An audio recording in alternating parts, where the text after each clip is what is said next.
Hello, scale modelers.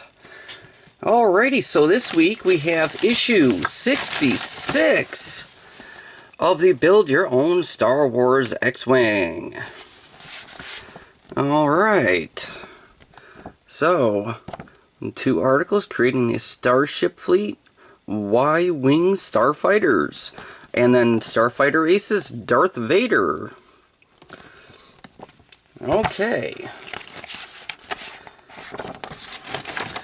And if you remember from last week when I said that you'll be surprised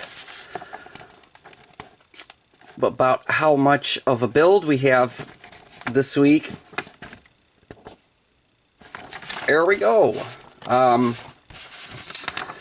These are the only 2 pages. Look at that. Basically, I'm just going to read. And I don't even have to take that out of the plastic this week. So, rear fuselage base. This issue's component forms a large part of the structure, as well as supporting the rear of the fuselage and the outer hull plating. It will carry the mountings on which the S-foils are hinged. It also has a concealed battery compartment and support for the display stand. Alright, so component checklist. Okay, rear fuselage base. Check. Yeah, that's it. That's all that comes in here. And then we have this expert tip here. Batteries. The battery compartment is designed to take 4 standard AAA dry cells, which will power all your X-Wing's lights and motors. But don't buy the batteries or fit them yet, as it will be some time before the electronic components are connected together and you are ready to turn on the power. And then we just have a how the part fits. Although you aren't quite ready to assemble the rear fuselage yet, use this annotated guide to understand how the base will fit into the structure of the X-Wing. Alright, so top view. And I will actually put this into the camera angle so you guys can actually see this. Top view, opening for mounting the starboard S-foil. Okay, power lead from the battery box, marked number 12. Alright, opening for the mounting the port S-foil. Okay, and then you have the underside view. So, battery compartment, display stand mounting, cargo hatch cover mounting, opening for mounting the starboard S-foil. Just remember, we're looking at this upside down now. Magnetic retainers for attaching the removable lower hull plating. And then it says, store the rear fuselage base carefully until it is time to start assembling the components around it.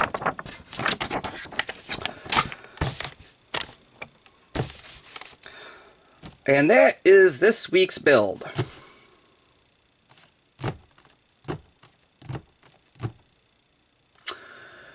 Yeah.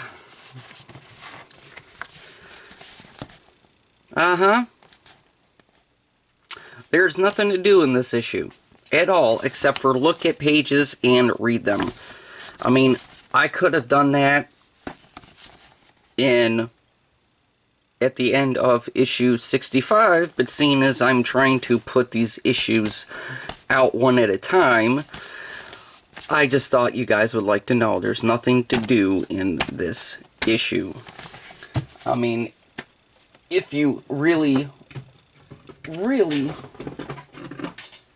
needed something to do, you can try and see exactly where this would actually come into place. But the only thing is,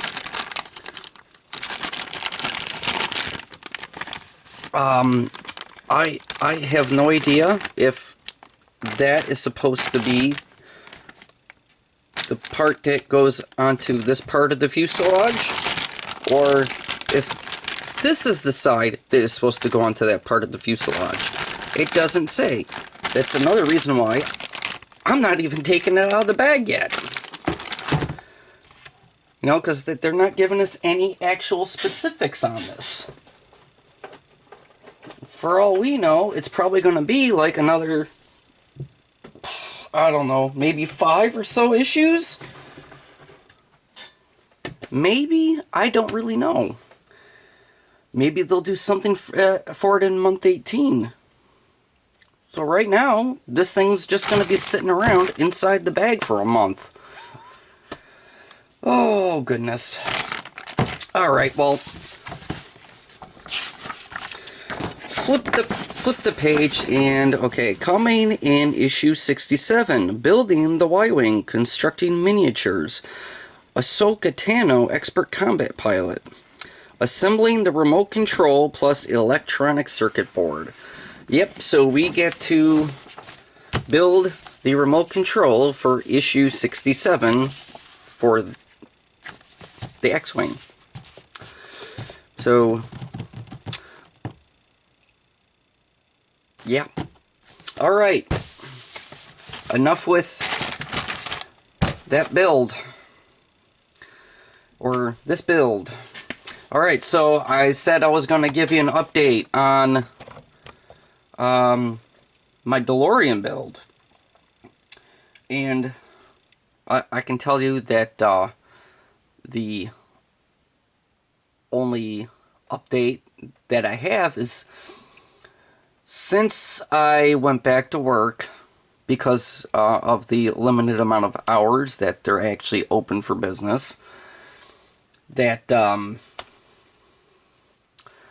it's not giving me any time at all to do any kind of real mod work on that.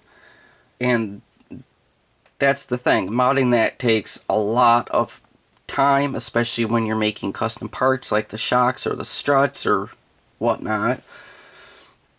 So I haven't been able to spend much time in it, because by the time I get home, you know, sometimes I get so tired. And then,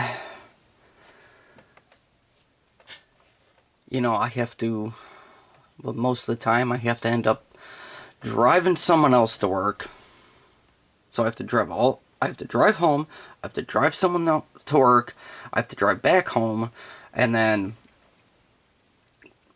a lot of times within an hour after that, I have to go drop my son off at work. And then when I come back, you know, I end up falling asleep, taking a quick nap, and then I'd have to, you know, wake up, go pick my son up from work, and then I have to stay awake for like another 4.5 hours or so, just to go pick that one person back up from work. So I don't get a lot of time, and I haven't been getting a lot of sleep either, because of, you know, this whole new situation that I'm in. But yeah, I haven't really been able to do anything with it. I wish I could.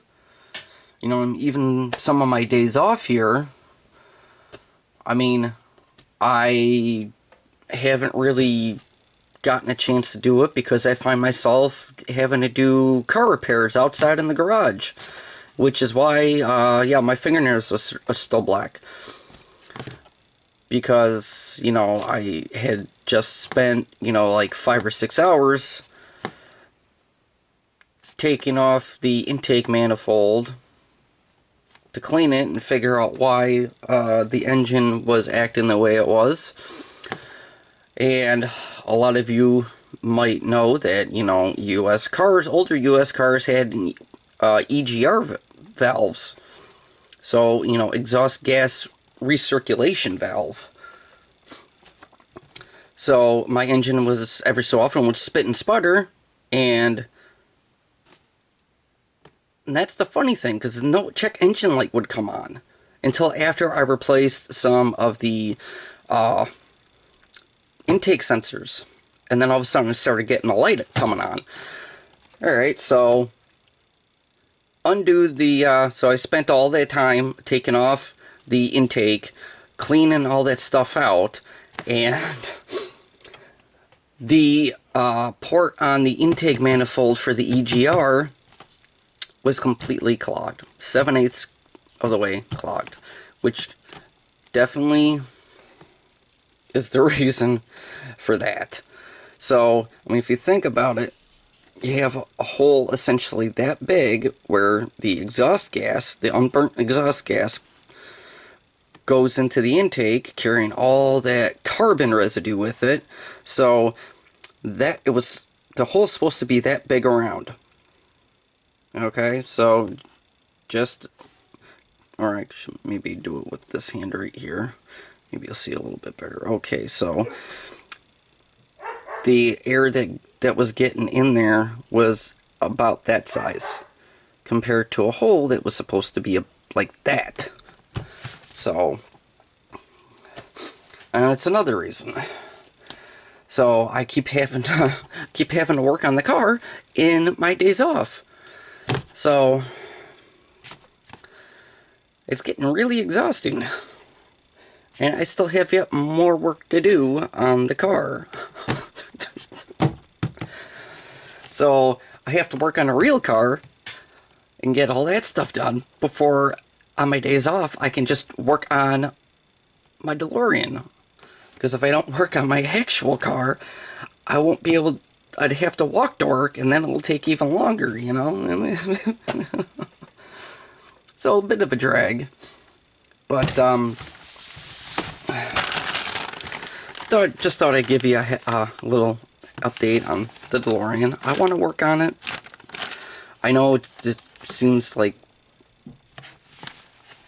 you know, I'm doing these videos. Oh, well, why can't you just, you know, work on that instead of doing that? Well, you know, a lot of these videos, they, seeing as there's no editing, I just record and I put out what I record, so, you know, like this might be, you know, like 10 minutes with me ranting, and you can literally stop watching this if you want to, right after, you know, I go through and I just read that stuff for you guys. So, there we have it. Well, I mean, issue 66 took all of like 60 seconds or less to find out that you're not doing anything.